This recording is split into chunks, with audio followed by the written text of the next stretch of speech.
రామకర్ణామృతాన్ని చెవులారా శ్రవణం చేయగలిగితే నువ్వు అమృతత్వాన్ని పొందగలవు. కనుక అమృతత్వ లక్షణము అంటే మోక్ష లక్షణము, కైవల్య లక్షణము శ్రవణ మాత్రం చేతనే ఇవ్వగలిగేటువంటి గ్రంథము రామకర్ణామృతం. విన్నంత మాత్రాన వచ్చేస్తుందండి అంటే వస్తుంది గ్యారంటీగా. జాగ్రత్తగా శ్రవణం చేస్తే 7 రోజుల్లోనే మోక్షం వస్తుంది గ్యారంటీ అని ఒక ఆయన రుజువు చేశాడు పరీక్షిత్తు. అవునా లేదా? మన మేధావులమే శ్రవణం చేస్తాం కనుక అలా వచ్చింది బాధ. తర్కాలు వితర్కాలు ఇవన్నిటితో హృదయాన్ని విప్పి తాదాత్మ్యంతో వినగలిగితే 7 రోజుల్లో మోక్షం తప్పకుండా వస్తుంది. 7 రోజుల దాకా ఎందుకు, తప్పకుండా మోక్షం పొందవచ్చు. అందుకే రామకర్ణామృతం శ్రవణంతో ఆగదు. దాని ప్రభావం ఎంత గట్టిగా ఉంటుందంటే చెవిలో పడగానే వెంటనే మననంగా మారిపోతుంది, ధ్యానంగా నిలిచిపోతుంది, నిధిధ్యాసనంగా అది మనల్ని పండింపజేస్తుంది ఇక్కడ. అందుకే శ్రవణ మాత్రం చేతనే అమృతత్వాన్ని ఇవ్వగలిగే లక్షణం కలిగింది కనుక రామకర్ణామృతము అన్నారు ఇక్కడ. ఇది దీని యొక్క మరొక ప్రత్యేకత. అందుకు రామకర్ణామృతంలో ఏ ఏ అంశాలు ఉంటాయో ఇప్పటి వరకు మనం పరిశీలించుకున్నాం. సారభూతంగా చెప్పుకోవాలంటే ఇది ఒక ప్రధానంగా ఉపాసనా గ్రంథము. కానీ ఉపాసన అనే పేరుతో ధర్మాన్ని జ్ఞానాన్ని విడిచిపెట్టకుండా వాటిని కలబోసుకుంటూ ఉపాసనని ప్రధానంగా చూపిస్తూ రామ భక్తులకి రాముణ్ణి ఎలా ఉపాసించాలనే పద్ధతిని చూపిస్తున్నటువంటి గ్రంథం. ఇది విని రేపటి నుండి జీవితంలో అమలుపరుచుకుంటే చాలా మంచిది, సందేహం లేదు. ఆ ఉపాసనను అందిస్తూ రాముడి యొక్క ధర్మ జ్ఞానాలను రెండుట్టి కలబోసి చూపిస్తాడు ఇక్కడ. అందుకు రామకర్ణామృతంలో నామ రూప చరిత్ర 3 మనకు లభిస్తాయి. వీటితో పాటు తత్వమాధుర్యం కనిపిస్తుంది. వినేటప్పుడే జాగ్రత్తగా మన లోపల రామమూర్తి తత్వాన్ని ఎలా అనుసంధానం చేసుకోవాలనే ప్రక్రియ కనబడుతుంది. ఇన్ని విశేషమైన అంశములు ఉన్నాయి. దానికి తోడు కర్ణామృత తత్వమే మనకు అమృతత్వం అందించడమే దీని యొక్క పరమార్థమని. అయితే ఇప్పుడు ఎవరు రాశారు దీన్ని? ఇది ఒక ప్రధానమైన అంశం. ఇది సాహితీవేత్తలు వదిలివేయవలసిన అంశం. తులనాత్మక పరిశీలనలు, రీసెర్చ్లు, కాల నిర్ణయాలు వాడు చెయ్యాలి, చాలా అవసరం చరిత్రకి. ఉపాసకుడికి అవసరం లేదు, భక్తుడికి అవసరం లేదు. ఎందుకంటే వాళ్ళకి వాస్తవాలు కావాలి, యథార్థాలు కావాలి, నిజాలు కావాలి. ఉపాసకుడికి సత్యం కావాలి, అది తెలుసుకోవాల్సింది ఇక్కడ.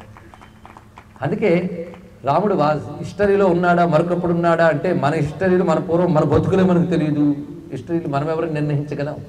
కనుకనే యథార్థము, వాస్తవము, నిజము, సత్యము 4 ఉన్నాయండి. మళ్ళీ అవి చెప్పాలంటే ముందు మరో భయం. ఈ 4 విడగొట్టి చెప్పగానే భయం పుట్టిందిగా, చాలు. ఆ భయం కలిగితే చాలు. కనుక రాముడు వాస్తవమా, యథార్థమా, నిజమా పక్కన పెడితే రాముడు సత్యం. సత్యం అంటే పరబ్రహ్మ వస్తువు, మరొకటి కాదు ఇక్కడ. సత్యమైన రామచంద్రమూర్తి యొక్క ఆ దివ్యతత్వాన్ని ఆవిష్కరించే రామకర్ణామృతం ఎవరు రచించారు? ఆదిశంకర భగవత్పాదుల వారు అని ప్రతీతి ఉన్నది. కానీ కొంచెం మనం వివేచనతో ఆలోచిస్తే రామకర్ణామృతం ఖచ్చితంగా కృష్ణకర్ణామృతం తర్వాత వచ్చిన గ్రంథమే. కర్ణామృతాలంటికి ఆది గ్రంథం కృష్ణకర్ణామృతం, అందులో సందేహం లేదు. లీలాసుకుడు సామాన్యుడు కాడు, కృష్ణ పరమాత్మ యొక్క సాక్షాత్కారం పొందిన మహానుభావుడు. ఒక్కొక్క శ్లోకం మామూలు భావుకత కాదండి, అందులో ఉన్నది కృష్ణ అనుభూతి. అది భావం దాటిపోయి అనుభవంలోకి వెళ్ళిపోయినటువంటి అనుభూతి గ్రంథం కృష్ణకర్ణామృతం. అనేక మంత్ర రహస్యాలు ఉన్నాయి, దర్శనానుభూతులు ఉన్నాయి. తాదాత్మ్యం చెందిపోయాడు మహానుభావుడు. అందుకే బృందావనం పిలిపించుకుని రాధాకృష్ణులు దర్శనమిచ్చి మోక్షం ఇచ్చారు ఆయనకి, లీలాసుకుడికి. ఆయనే కర్ణామృతం అంటే ఆయనే. ఈ గోదావరికి కర్ణామృతానికి అనుబంధం ఉన్నది. మన యొక్క గోష్పాద క్షేత్రం దగ్గర చైతన్య మహాప్రభువు బృందావనం నుంచి తిరిగి వంగదేశానికి వెళుతూ ఇక్కడ గోదావరి తీరానికి వస్తే ఒక మహానుభావుడు కూడా కర్ణామృతంలో శ్లోకాలు చదువుతున్నట్టండి. మూర్ఛపోయాడు చైతన్య మహాప్రభు. మనం చదివితే ఆవలిస్తాం కానీ మూర్ఛపోతామా ఏంటంటే ఇక్కడ. అందుకే చైతన్య మహాప్రభు అయ్యాడు ఆయన. కృష్ణ చైతన్య ప్రభు ఆయన, సామాన్యం కాదు ఇక్కడ. ఆయన చైతన్యం అంతా కృష్ణుడే, ఆయన స్పృహంతా కృష్ణుడే. మూర్ఛపోయేట తర్వాత తేరుకున్నాక ఆ శ్లోకములు ఎక్కడివి అని అడిగాడు. లీలాసుకుడు అనేవాడు రచించాడంటే ఆ శ్లోకములు తీసుకుని వంగదేశానికి వెళ్ళి వ్యాప్తి చేశాడండి ఆ మహానుభావుడు. ఆయన వల్ల వ్యాపించే కృష్ణకర్ణామృత శ్లోకములు. అంత అద్భుతం కృష్ణకర్ణామృతం, సామాన్యం కాదు. ఆ కృష్ణకర్ణామృతం తర్వాత అంత గొప్ప గ్రంథం వచ్చాక అనుకరణ గ్రంథాలు పుట్టడం సహజం. ఒక మహాగ్రంథం వచ్చాక అనుకరించే గ్రంథాలు వస్తూ ఉంటాయి. ఉదాహరణ శంకర భగవత్పాదుల వారు లక్ష్మీ నృసింహ మహదేవి కరావలంబం అంటే ఎన్ని కరావలంబనాలు వచ్చేసేయండి మనకి. ఆ దైవంపై ఇంత అద్భుతమైనది ఉంది, నా దైవంపై కూడా ఒకటి తయారు చేసుకుంటే బాగుంటుంది అనుకోవడం మంచిదే ఇక్కడ.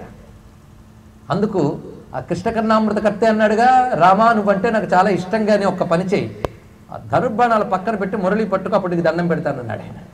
విహాయ కోదండ శరో ముహూర్తం గృహాన పానౌ మణిచారు వేడు.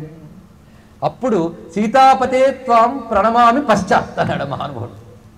అంటే ఆయనకు రాముడు కృష్ణుడు ఒకరిని తెలీదు, తెలుసు. తథాపి భక్తి అంతే, అంతేగాని కృష్ణ భక్తి అంటే రామద్వేషం కాదు. అలా ఆయన చెప్పాడు. ఎవరు? కృష్ణకర్ణామృతకర్త. అందుకు తథాపి భక్తి అని ఆయనకి ఎలాగైతే కృష్ణ భక్తి ఉందో తథాపి రామే భక్తి మరొకడికి. అందుకు ఈ మహానుభావుడు ఏం చేశాడు? రాముడిపై కర్ణామృతం రాశాడు. కర్ణామృతం పేరు ఎలాగైతే దానిలాగే తీసుకున్నాడో కొన్ని శ్లోక రచనలు కూడా దాని వల్లనే ఉంటూ ఉన్న తనదైన స్వతంత్రం, తనదైన భావన, తనదైన ఉపాసన కనబడుతుంది. అందుకే ఇద్దరు ప్రతిభావంతులు మరో 2 కర్ణామృతాలు తయారు చేస్తూ అనుకరణ అనేటువంటి అంశం కనబడుతున్నా స్వతంత్రత అనే లక్షణం చూపిస్తూ వీటికంటూ ప్రత్యేకతను ఆపాదించారు. అందులో ఒక రామకర్ణామృత కర్త, రెండవ ఆయన శివకర్ణామృత కర్త. ఈ రెండు వివాదాస్పదమైపోయాయి. శివకర్ణామృతకర్త అప్పయ్య దీక్షితులా ఇంకెవరా అని చర్చ. అయితే శివకర్ణామృతం అప్పయ్య దీక్షితులే రచించారనడానికి 104 గ్రంథాలు ఆయన రచించిన లిస్ట్ ఉంది, ఆయనే చెప్పాడు. అందులో శివకర్ణామృతం ఉంటుంది. అదో గద్య గ్రంథం అని ఎవరో చర్చ చేశారు, కానీ శివకర్ణామృతం అప్పయ్య దీక్షితులు రచించారని చాలా మంది ఒప్పుకున్నారు. రామకర్ణామృతం రచించినది శంకరులు అంటారు, కాదని అనకూడదు, కానీ అవునని ఒప్పుకోవడానికి అవకాశం తక్కువ. ఎలాగూ అంటే కృష్ణకర్ణామృతకర్త యొక్క కాలము మనకి సుమారు 12వ 13వ శతాబ్దాల మధ్య కాలం పరిశీలించినట్లయితే. మొట్టమొదటి జయదేవుడు గీత గోవిందం రచించాడు భాగ్యకారులు. దాని తర్వాత వచ్చినది అంటే 13, 12 శతాబ్దాల నడిమి కాలంలో వాడు ఆయన కృష్ణకర్ణామృతకర్త. ఆ తర్వాత వచ్చేవి రామకర్ణామృతం, శివకర్ణామృతం, అందులో సందేహం లేదు. మరి శంకరులను ఎందుకన్నారండి అంటే ఏనాడో ఈ గ్రంథము తెలుగులో పద్య రూపంలో అనువదించారు. కృష్ణకర్ణామృతాన్ని, రామకర్ణామృతాన్ని కూడా. ఆ అనువదించిన వారి పేరు సిద్ధకవి. ఆయన ఈ రామకర్ణామృతం రచిస్తూ ఒక మాట అన్నారు ఆయన ఒక పద్యంలో. శివతుల్యండగు ఆదిశంకరులు మున్ శ్రీరామకర్ణామృతంబు అవనిన్ సంస్కృతమేర్పరించే అది మోక్షాపేక్ష చేకూరు వంశవరాబ్ధిందు సుసిద్ధ సిద్ధ కవినే శ్రద్ధం తెనింగించి రాఘవ పూదండగనిచ్చినాడగును మాకల్పంబుగా సత్కృపన్. ఇది రచించాడు సిద్ధకవి చివరికి.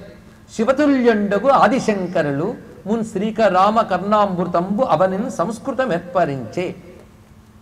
ఆదిశంకరులే శ్రీరామకర్ణామృతాన్ని రచించారు.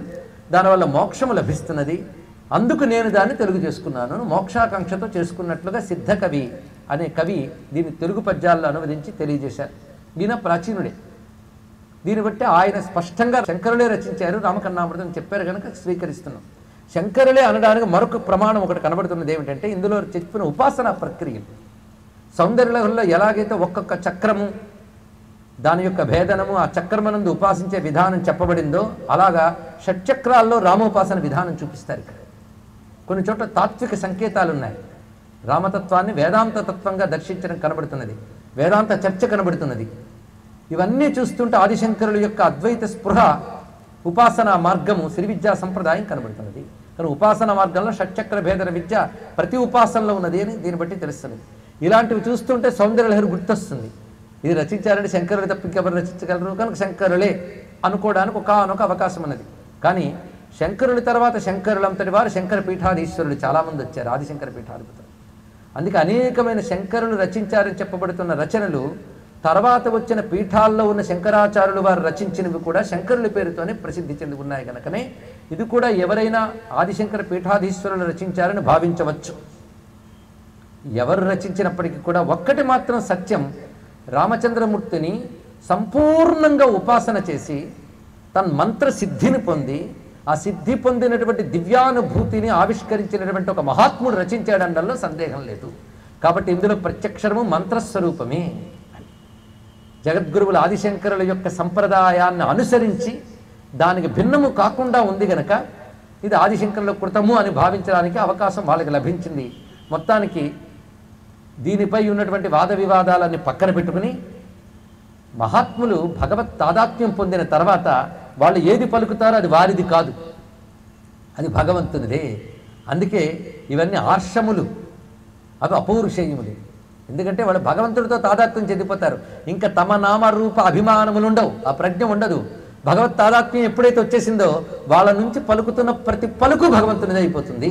అందుకే కృష్ణకర్ణామృతకర్త కొన్ని ధ్వనులు ఇస్తాడు, తాను ఎవరు రాశారో చూపిస్తాడు, ఆయనే చెప్తాడు.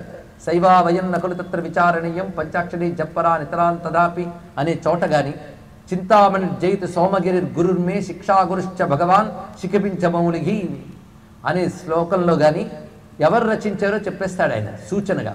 కానీ రామకర్ణామృతంలో కనబడదండి అది. ఇక్కడ తనదైన నామరూపాభిమానం అసలు ఏమాత్రమూ లేని రామతాద్వక్తం చెందిన ఒకానొక సిద్ధపురుషుడు పలికాడు గనక ఇందులో మాటలు శంకరులు రాశారా, ఏ కవి రాశాడా అనేకంటే రాముడే ఈ అక్షరాల రూపంలో వ్యక్తమై మన దగ్గరికి వచ్చాడని భావించవలసింది. అది రామకర్ణామృతం యొక్క అద్భుతమైన ప్రత్యేకత. అది చూడవలసిన విధానం ఏమిటి? పైగా ఇందులో చాలా సింపుల్గా వెళ్ళిపోయినట్టుంటాయి కొన్ని శ్లోకాలు. అక్కడే మహర్షులు మాయ చేస్తారండి. ఆమె తేలిగ్గా ఉందని దాటేస్తాం. ఎందుకంటే మనం కవులం మేధావులం కనుక ఎక్కువ భావుకత పాండిత్యం కనబడాలి. కానీ ఋషులు చాలా తేటగా చెప్తారు, మనకు మామూలుగా అనిపిస్తాయి. కానీ కొంచెం దిగితే దానిలో ఉన్న లోతు మరొక దానిలో లేదు. అలాంటి శ్లోకాలు ఉన్నాయి ఇందులో. ఇన్ని కలిసినటువంటి మహాగ్రంథం రామకర్ణామృతం. దీనికి మనం నమస్కారం చేసుకుంటూ మంగళం భగవాన్ విష్ణు, మంగళం మధుసూదన, మంగళం పుండరీకాక్షో, మంగళం గరుడధ్వజ.